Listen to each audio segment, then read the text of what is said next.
여러분 안녕히 주무셨습니까? 참 좋은 아침입니다. 2017년 10월 10일 화요일 말씀으로 드리는 오늘의 번제 신약 성경으로 넘어갑니다. 갈라디아서 6장 14절 한 절을 읽겠습니다. 시작. 그러나 내게는 우리 주 예수 그리스도의 십자가 외에 결코 자랑할 것이 없으니 그리스도로 말미암아 세상이 나를 대하여 십자가에 못 박히고 내가 또한 세상을 대하여 그러하니라. 오늘 이 말씀 중심으로 십자가와 교회, 일, 그리고 소제목으로 세상과 교회라는 제목을 가지고 하나님 말씀 함께 생각합니다. 오늘부터 요번 주 마지막까지 계획은 그렇습니다. 그러니까 4차례가 되겠죠. 그런데 하다 보면은 좀 더 늘어날 수 있지도 않겠는가라는 생각도 해봅니다만 우선은 그렇게 4차례에 걸쳐서 십자가와 교회라는 주제를 가지고 오늘의 번제 말씀을 전합니다. 이렇게 하는 이유는 무엇이냐? 우리가 그동안 십자가 생활화라고 하는 이야기를 계속해 왔습니다. 사실은 모든 말씀은 오늘 하루 십자가를 생활화 합시다라고 하는 주제에 의해서 이끌려진 말씀이라고 볼 수가 있겠습니다. 그런데 생활화해야 될 십자가의 생활화가 주로 그동안 우리의 일상적인 삶의 영역에 치중되어 강조되었던 것이 사실입니다. 그러는 사이에 교인들에게 있어서는 삶의 아주 중요하고도 커다란 부분인 교회 생활의 영역이 조금 소외되어진 것 아닌가, 말씀을 나누는 이 시간에서 소외되어진 것 아닌가라는 생각을 해보면서 십자가 생활화를 적극적으로 교회 생활의 영역에까지 적용해 보자 라고 하는 그런 의미에서 십자가와 교회라는 제목으로 여러 차례에 걸쳐 소제목들로 나누어 살펴본다는 것입니다. 먼저 우리가 이 십자가와 교회라고 하는 주제에 교회에 대한 십자가 생활화의 어떤 의도를 가지고 교회를 살펴볼 때 제일 먼저 개괄적으로 우리가 좀 마음에 담아둬야 될 교회에 대한 이미지가 있다는 거예요. 그러니까 이걸 교회의 정체성이라고 해도 좋고 교회가 무엇이냐라고 하면은 교회라고 하면은 떠올리는 것이 있지 않습니까, 여러분? 대부분 아마 교회라고 하면은 떠올리는 게 예배당 건물을 내가 출석하고 있는 예배당 건물을 떠올릴 수 있고 또 나와 가깝게 지내는 김 집사님, 박 권사님의 얼굴을 떠올릴 수도 있고 장로님들 같은 경우는 당회를 떠올릴 수 있고 목사님들은 내 목회 현장으로서의 그 교회를 떠올릴 수도 있을 것입니다. 이게 굉장히 중요하다는 거예요. 교회라는 단어에 뒤따르는 이미지와 개념, 이것이 분명하고 올바를 때 신앙이 살아나고 교회가 살아납니다. 근데 교회라고 하는 단어에 뒤따르는 개념이나 이미지가 이게 간단해 보이지만 이것이 분명하고 그릇된 것이면 신앙이 죽고 교회가 죽습니다. 대한민국 교회가 이렇게 시들시들해지는 이유는 아마 교회라는 단어를 떠올릴 때 같이 따라오는 첫 번째 이미지, 이것에서 뭔가 잘못되었기 때문이 아니겠는가라는 그런 생각도 감히 해보게 돼요. 자, 교회의 정체성을 살피기 위해서 세상과 교회라는 제목을 정했다는 거예요. 교회는 세상과 구분이 된다는 겁니다. 이게 어떤 점에서 구분이 되느냐라는 것을 살펴본다는 겁니다. 그래서 교회 하면은 딱 떠오르는 이미지를 가져야 돼요. 교회는 예수님의 십자가의 죽음과 부활과 승천이라는 이 역사적인 사건 위에 서 있습니다. 역사적인 사건이라는 것은 단 한 번 일어난 사건이라는 거예요. 예수님이 십자가에서 죽으시고 사흘 만에 부활하시고 승천하셨습니다. 제자들이 보는 가운데 승천하셨어요. 이 사건은 역사적으로 단 한 번 일어난 사건입니다. 근데 이 단 한 번 일어난 사건을 신앙화하는 동안에 교회는 성립하게 되었고 존재하게 됩니다. 역사적인 사건의 신앙화라는 것은 도대체 무엇이냐? 십자가 사건이 2000년 전에 일어났어요? 그러면 신앙화라는 건 뭐냐? 그 2000년 전에 일어난 역사적 사건을 지금 여기서 나를 위한 사건으로 믿고 받아들이는 것입니다. 그래서 내가 평생 살 동안에 십자가에서 죽으심과 부활하심과 승천하심의 이 역사적 이례적 사건은 수천 번, 수백만 번, 수천만 번 반복되어져야 되는 사건이라는 거예요. 이게 역사적 사건의 신앙화입니다. 그래서 교회는 오순절 강림의 사건을 기준으로 볼 때 교회가 성립하는데 그때 첫 번째로 입을 열어 베드로가 설교를 하게 됩니다. 신약적 의미에서 교회에서의 첫 번째 설교예요. 그 설교를 여러분이 들여다보시면 사도행전에서 바로 예수님의 죽으심과 부활하심을 핵심으로 하는 설교를 하게 됩니다. 그리고 교회가 생겨납니다. 그 설교를 듣고 회개하는 자들에 의해서 교회가 성립이 되게 됐다는 것이에요. 그래서 도대체 이 십자가 사건을 신앙화하면서 성립하고 존립하는 교회. 그렇기 때문에 세상과 다르다는 거예요. 뭐 때문에? 십자가 사건에 기초되어 있기 때문에. 그러면 예수님의 십자가 사건과 부활과 승천 사건에 기초되어 있다라는 것은 무엇을 의미하기에 교회는 세상과 다른 것이냐라는 겁니다. 그래서 갈라디아서 6장 14절 말씀을 우리가 함께 읽은 거예요. 내게는 우리 주 예수 그리스도 십자가 외에 결코 자랑할 것이 없으니, 자랑할 것이 없다는 것은 내 마음에 가치 있는 것으로 여겨지는 것이 십자가 말고는 없다라는 겁니다. 그래서 그리스도로 말미암아 세상이 나를 대하여 십자가에 못 박히고 내가 또한 세상을 대하여 그러하니라. 이건 무슨 얘기입니까? 십자가가 세상이 끝나는 지점이라는 거예요. 그리고 다른 세계가 펼쳐지는 출발점이라는 겁니다. 경포 해변에 나가면 바닷물이 들어와 있는 곳에서 육지가 끝이 납니다. 십자가 예수님의 죽음은 세상의 끝이라는 거예요. 갈라디아서 6장 14절 말씀의 의미는 그 끝에 이어져 있는 부활과 승천, 십자가 너머의 공간이 있다는 겁니다. 예수님이 만들어내신 공간이지요. 예수님만의 공간이에요. 공자도 석가도 소크라테스도 맹자도 그 어떤 위인도 알렉산더도 광개토 대왕도 징기스칸도 만들어내지 못한 공간, 세상이 끝나는 십자가 지점에 이어져서 부활과 승천과 하늘까지 이어지는 그 길과 그 공간, 하늘의 기운이 지배하는 공간, 세상 기운이 지배하는 공간은 십자가에서 끝이 나고 십자가 너머로부터는 하늘 기운이 지배하는 공간이 시작이 됩니다. 온전히 예수님만이 만들어내신 공간이지요. 이렇게 십자가 죽음부터 부활 승천까지의 공간이 가지는 의미가 무엇이냐라는 거예요. 바로 마음 둘 곳이라는 얘기입니다.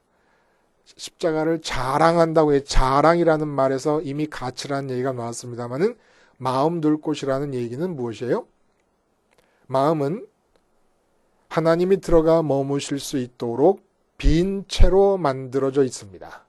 이렇게 빈 공백으로부터 그 비어있음을 채우고자 하는 막강한 흡입력이 작용을 합니다.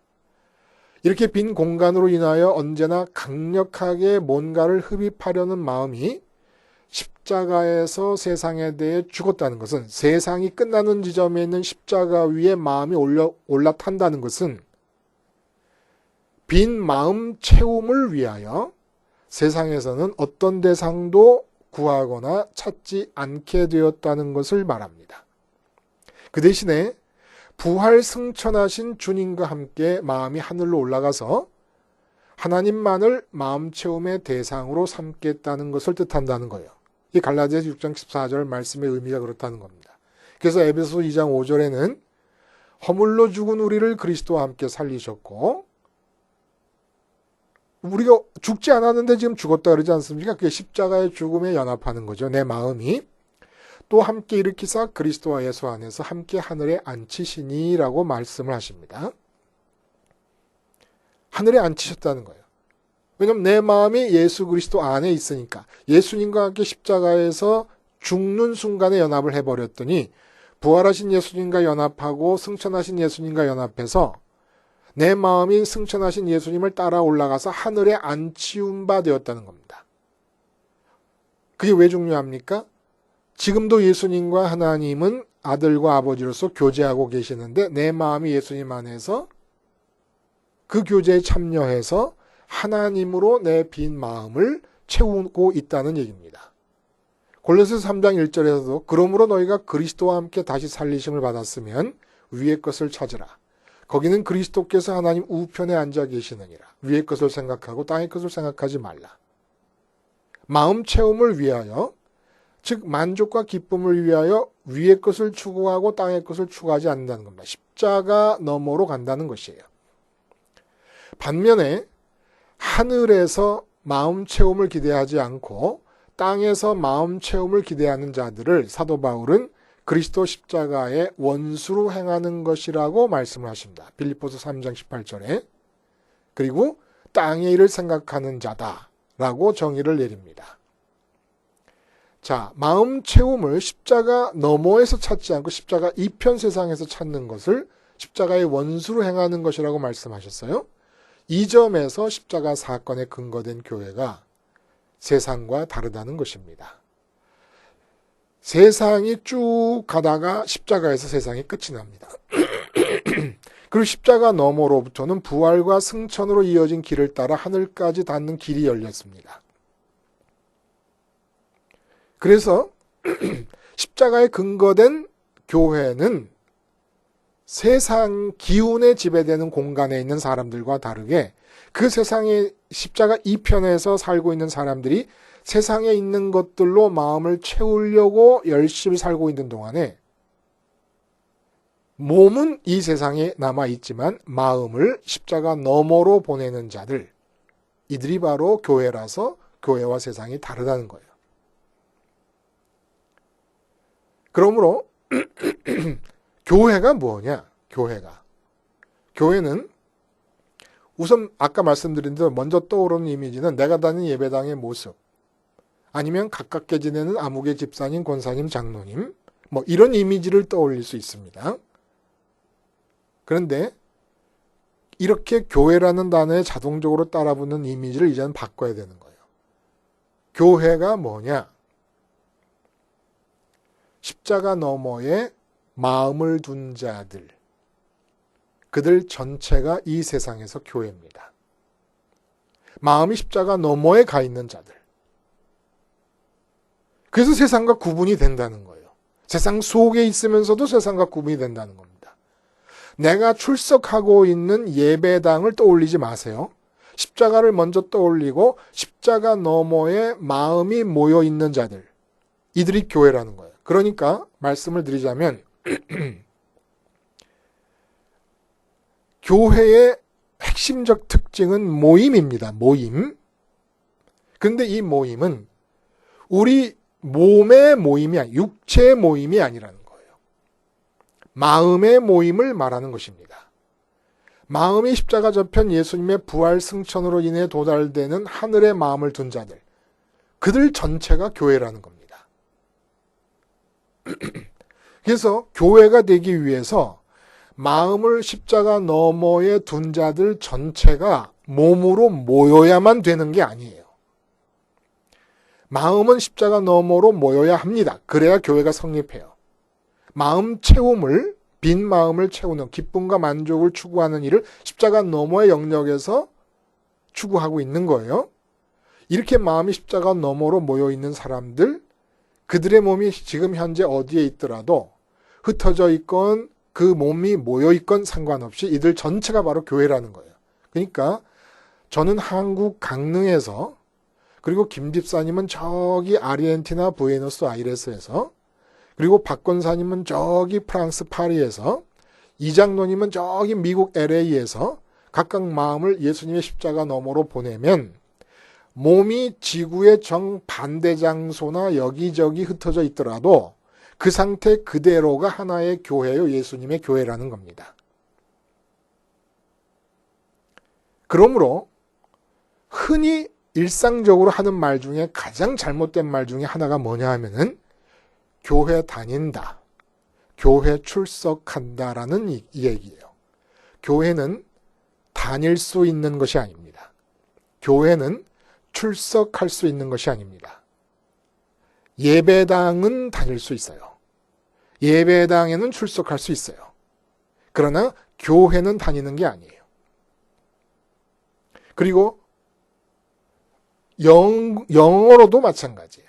우리가 영어로 보통 I go to church every Sunday 하면 매 주일마다 교회 간다 이렇게 얘기합니다. 그러나 I go to church가 불가능합니다. I go to chapel이라든지 I go to church building이라고 말하면 오히려 가능하겠습니다만은 I go to church every Sunday는 불가능한 거예요. 예배당에는 다닐 수 있어도 교회는 다닐 수 없습니다. 단지 교회는 다닐 수 있는 거나 출석할 수 있는 게 아니라 교회의 일원이 될 수 있을 뿐입니다. 교회의 멤버가 될 수 있을 뿐입니다. 몸으로 다닐 수 있거나 출석할 수 있는 교회란 없어요. 말하자면 이런 거예요. 내가 직장에 있어요. 직장에 있는데 마음을 십자가 너머에 보냈습니다. 그러면 나는 지금 교회 안에 있는 거예요. 가정에 있어요. 근데 가정에서 부부가 대화를 할 때 내 마음은 십자가 너머로 보냈습니다. 아내에게서 기쁨을 찾지 않고 마음은 하늘에 계신 하나님으로부터 기쁨을 찾고 그렇게 기쁨을 찾는 그 마음으로 아내를 대하고 있습니다. 그러면 나는 아내와 함께 대화하고 있어도 교회 안에 있는 겁니다.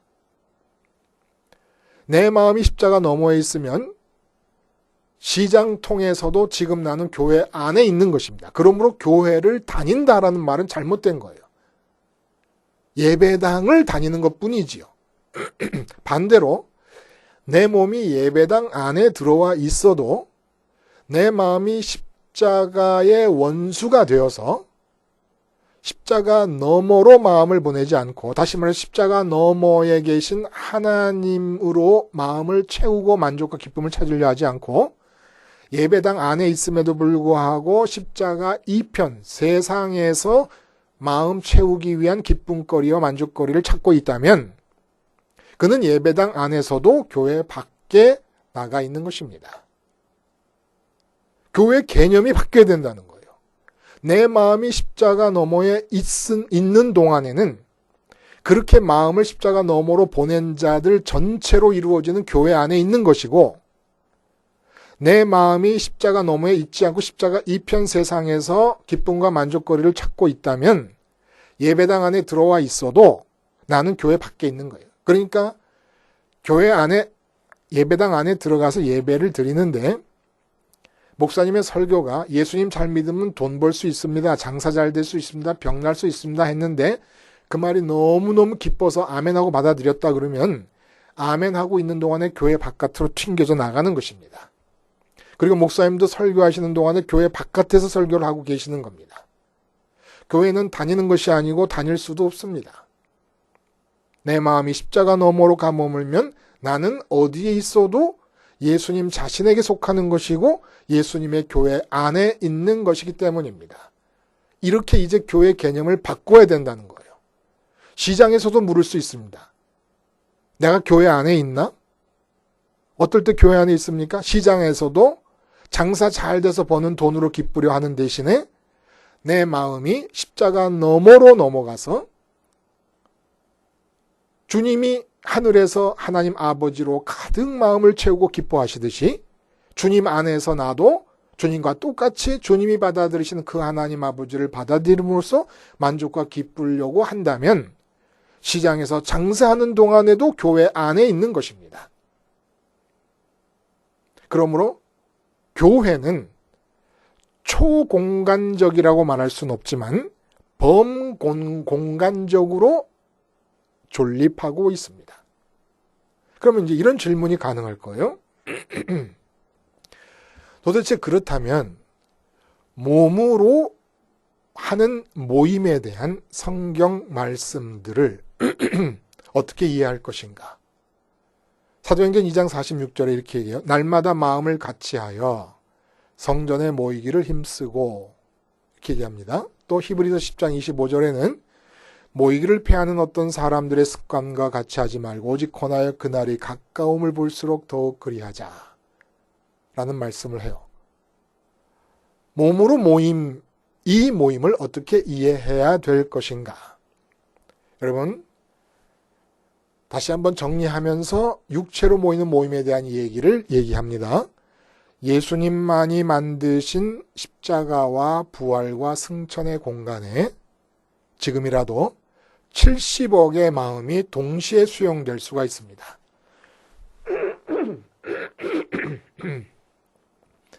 추석에 달을 바라보는 한국 땅에 7천만 명이 동시에 마음을 달에 보낼 수 있고 달은 7천만 개의 마음을 수용할 수가 있듯이 그러면 달교회가 되는 것이에요. 예수님의 십자가와 부활과 승천의 공간에 마음을 두는 자들은 이게 바로 예수님의 교회에 속한 자들입니다. 그리고 이들은 한꺼번에 그 몸이 한 장소에 모일 필요가 없습니다. 많은 수가 모일 필요도 절대로 없습니다. 한마디로 교회의 일원이 된 교인들의 육체의 모임을 위해서는 예배당은 절대로 필수적인 것이 아닙니다. 마태복음 18장 20절에 두세 사람이 내 이름으로 모인 곳에는 나도 그들 중에 있느니라 라고 말씀하시니까 우리는 어떻게 이해하느냐 하면 그렇게 적은 숫자가 모인다 하더라도 주님은 함께 하신다 이렇게 이해하게 됩니다. 아니에요. 두 사람 이상 모여야 모임이 되니까 하여간 모임이 두 사람만 모여도 모임이 되는데 그 모임이 있는 곳에 내 이름으로 모인다면 나도 그들 중에 있느니라 이런 말씀을 하신 거예요. 그리고 디모데후서 4장 19절 같은 경우에 마지막 끝 디모데후서를 끝내는 거예요. 그러는 가운데 사도 바울이 이렇게 인사합니다. 브리스가와 아굴라와 및 오네시보로의 집에 문안하라. 집에 문안하라. 이게 무슨 뜻이겠습니까? 이 집이 브리스가의 집, 아굴라의 집, 오네시보로의 집, 이 집이 바로 모임 장소였다는 거예요. 모임 장소로 사용되던 집주인들의 이름입니다. 그리고 이 모임의 목적은 서로 얼굴을 맞대고 교통함에 있습니다. 극장처럼 군중이 몰려있고 앞에서 강대상에서 목사가 연극 무대 배우들이 연기하듯이 그 앞에서 설교를 하는 그 시스템과 형식을 갖추어야 모임이 이루어지는 게 아니라는 거예요. 얼굴과 얼굴을 맞대고 교통하면 무슨 교통을 한다는 겁니까? 김 집사님과 내가 둘이 만났어요. 그러면 김 집사님 안에 그 마음이 붙잡고 있는 십자가를 봅니다. 또 김 집사님은 내 안에 내 마음이 붙잡고 있는 십자가를 봅니다. 김 집사님이 십자가를 붙잡고 있으면 내 안에서 내가 십자가를 붙잡는 힘이 더 강력해지고 명확해집니다.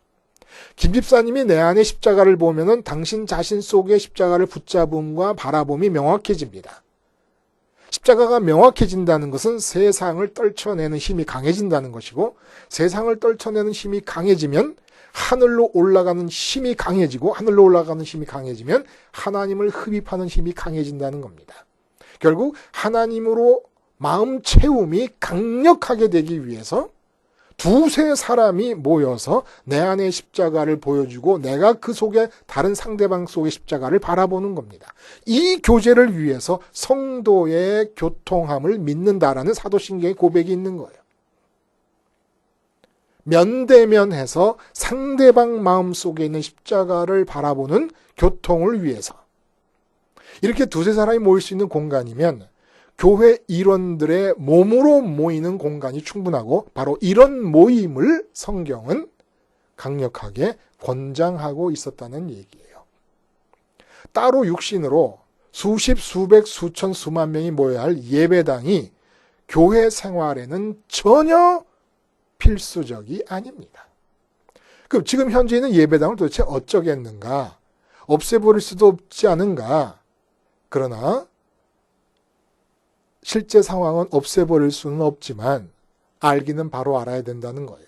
교회 성립과 존립을 위하여 지금 내가 출석하고 있는 이 화려한 예배당은 아니면 상가 건물 세를 내서 만든 이 예배당은 반드시 필요한 것이 전혀 아니라는 사실입니다. 모임의 힘씀은 어느 한 집사님의 가정을 정해놓고 그 가정에 두세 가정이 모이면 되는 거예요. 그 모임을 권장한 거예요. 성경은. 그 모임을. 수천억, 수백억씩을 들여서 화려하고 아름다운 예배당을 지으라고 말해본 적이 없는 겁니다. 그리고 예수님의 십자가 사역을 통해서 구약 성경에서 내려오던 그 성전은 의미상 내용상 완성된 것입니다. 상가 건물이 예배당일 수 없고 땅에다 지어낸 예배당이 성전일 수 없어요. 상가 건물이 예배당일 수 없으면 상가 건물에 예배를 드린다고 성전일 수 없고 예배당 건물을 화려하게 짓는다고 그것이 성전이 될 수 없습니다. 그건 거짓말이에요. 그건 사기예요. 성전은 예수님의 십자가 사건에서 완성되었습니다. 그리고 우리의 몸이 하나님을 모셔드릴 수 있기에 성전입니다. 이렇게 말하면 당장 강한 의문이 드는 것이 바로 목회라는 거예요. 아니, 교회는 다니는 것이 아니다. 아니, 지금 제가 말을 만들어내는 겁니까? 마음이 십자가 너머에 가 있는 사람들이 교회예요. 그래서 골로새서라든지 에베소서라든지 곳곳에서 빌립보서도 그렇고 우리는 하늘의 것을 찾는 사람들이라는 말을 합니다. 그럼 하늘의 것을 찾으려면 마음이 하늘에 가 있어야 돼요. 십자가 너머로 가야 됩니다. 어떻게 하늘에 가요? 십자가를 올라타야 세상에 대해 죽고 세상에 대해 죽어야 하늘로 갈 거 아닙니까? 세상의 마음이 매여 있는데 세상에서 돈과 명예와 건강과 무병장수를 기쁨거리 만족거리 찾고 있는데 어떻게 마음이 하늘로 갑니까? 그건 십자가의 원수로 행하는 거예요. 그래서 마음이 하늘로 올라가 십자가 너머로 간 사람들의 전체가 교회라면 교회는 출석할 수 있는 게 아니지 않습니까? 그 전체가 교회니까 내가 마음을 십자가 너머로 옮겨 놓으면은 식당에서도 나는 교회 안에 있는 거고 직장에서도 교회 안에 있고 사장님에게 꾸지람을 받을 때도 교회 안에 있는 거고 시장에서도 교회 안에 있는 것이죠. 이건 내 말이 아니잖아요. 그냥 복음을 따라 십자가로부터 출발한 논리대로 지금 이야기가 전개되고 있는 거 아닙니까? 이게 교회 다니는 게 아니에요. 그리고 모임이라는 것이 그렇게 일방적으로 한 사람을 바라보고 앉아있는 그러한 형태의 모임으로 그것을 위하여 예배당을 지어야 되는 거 아니라는 얘기입니다. 예배당이 필요한 게 아니라는 거예요. 자, 그렇다면 목회는 도대체 무엇이냐? 목회는 분명한 것은 베드로나 사도들 그리고 사도 바울이 목회를 했습니다마는 그들은 요즘처럼 우리가 목회하면 예배당부터 생각하잖아요. 우리는 지금 예배당에 있는 목회를 한 분이 아무도 안 계십니다. 성전에 처음에 모이기 힘썼던 것도 유대인들이 모임이 있으려면 늘 그랬듯이 오순절 이전에 유대인들의 생활 습관 속에서 늘 그랬듯이 모이는 그 장소로 성전을 사용했던 것이지요. 예루살렘 교회가 핍박당한 후로는 그런 예배당이라고 하는 것이 존재하지 않은 겁니다. 회당이라고 해도 디아스포라의 회당도 유대인들이 사용하는 회당이었지 크리스천 유대인들이 그 회당을 전적으로 사용한 게 아니었다는 겁니다. 예배당 없는 목회가 본래 목회라는 거예요. 본래 목회.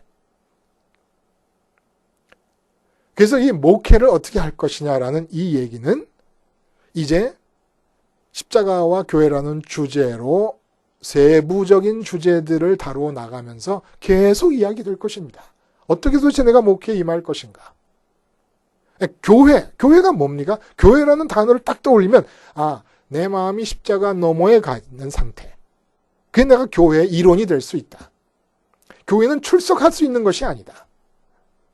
출석할 수 있는 것이 내 마음이 십자가 너머에 있으면 나는 어디에서든지 교회 안에 있는 것이다.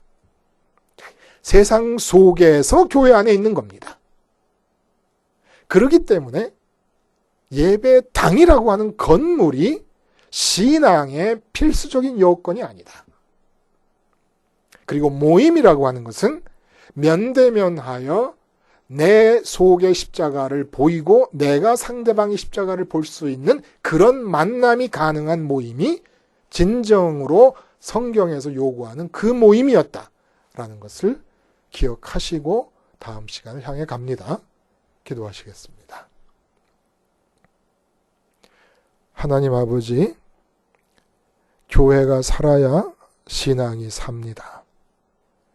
교회가 살려면 십자가에 기초된 바른 교회의 정의가 마음에 살아 있어야 교회가 살 수 있습니다.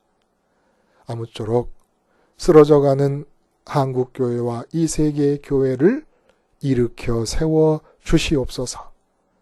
그 거대한 하나님의 역사를 위하여 티끌 같은 모퉁이에서 오늘도 저희들 각자가 십자가를 생활화하여 마음을 십자가 너머로 보내는 자들이 되게 하여 주시옵소서.